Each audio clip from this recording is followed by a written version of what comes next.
Animal Farm, Chapter 8. When the terror caused by the executions had died down, the animals worked even harder than they had worked in the previous year to rebuild the windmill. So remember, at the end of the last chapter, there was this big execution. Many animals were killed by the dogs. So now all the animals are scared and they are working very hard,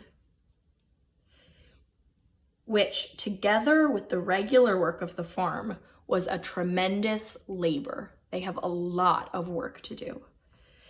There were times when it seemed to the animals that they worked longer hours and fed no better than they had done in Jones's day. They do not have a good life right now. Napoleon was now never spoken of simply as Napoleon. He was always referred to in formal style as our leader, Comrade Napoleon. So they all the animals call Napoleon our leader, Comrade Napoleon. He has that long name, our leader, Comrade Napoleon.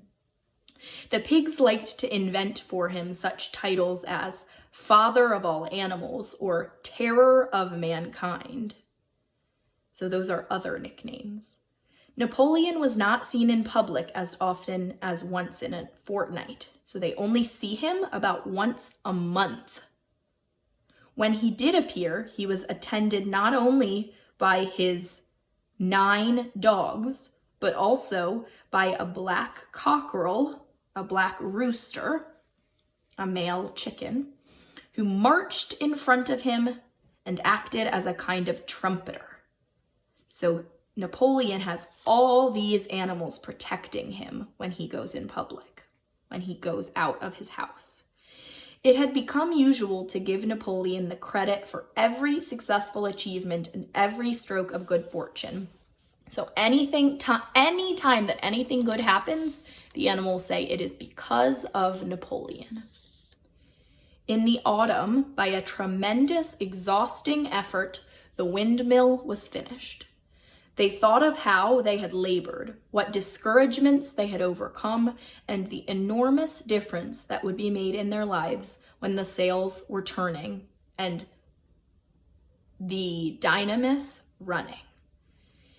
Tired out but proud, the animals walked round and round their masterpiece, which appeared even more beautiful in their eyes than when it had been built the first time. Moreover, the walls were twice as thick as before. So they finally finished their windmill. Meanwhile, through his agency of Whymper, Napoleon was engaged in complicated negotiations with Frederick and Pilkington. Though, remember, Frederick and Pilkington are other farmers at other places in the town. And Napoleon is talking to them. At the same time, there were renewed rumors that Frederick and his men were plotting to attack Animal Farm and to destroy the windmill. Sentinels were placed at all the approaches to the farm, and 4 pigeons were sent to Foxwood with conciliatory messages. So the animals are all scared that other farmers will attack their farm, will come fight. So they are all watching and preparing and planning. The very next morning, the attack came. The lookouts came racing in with the news that Frederick and his followers had already come through the 5-bar gate. So the men are coming to attack. Boldly enough, the animals sallied forth to meet them. All the animals go running out to fight. But this time they did not have the easy victory that they had had in the Battle of the Cowshed. Oh no. 15 men with half a dozen guns between them opened fire as soon as they got within 50 yards. This time the men have guns to shoot at the animals. The animals could not face the terrible explosions and the stinging pellets and were soon driven back. Oh no. The animals are losing. A number of them were already wounded. They were already hurt. The whole of the big pasture, including the windmill, was in the hands of the enemy. The people got to the windmill already. A murmur of dismay went round. They are all scared. They were going to knock the windmill down. Impossible, said Napoleon. We have built the walls far too thick for that. Blasting powder. Oh no. An explosion. The windmill had ceased to exist. So the people made the windmill explode. Now they have no more windmill after all that hard work. At this sight, the animals' courage returned to them. They became brave. The fear and despair they had felt a moment earlier were drowned in their rage, in their anger against this vile, contemptible act. Without waiting for further orders, they charged forth in a body made straight for the enemy. This time they did not heed the cruel pellets that swept over them like hail. They are fighting again. They are fighting very hard. It was a savage, bitter battle. The men fired again and again. A cow and 3 sheep and 2 geese were killed. Nearly everyone was wounded. Almost all the animals were hurt. But the men did not go unscathed either. So the people were also getting hurt, and they were also dying. And when the 9 dogs of Napoleon's own bodyguard suddenly appeared on the men's flank, panic overtook them.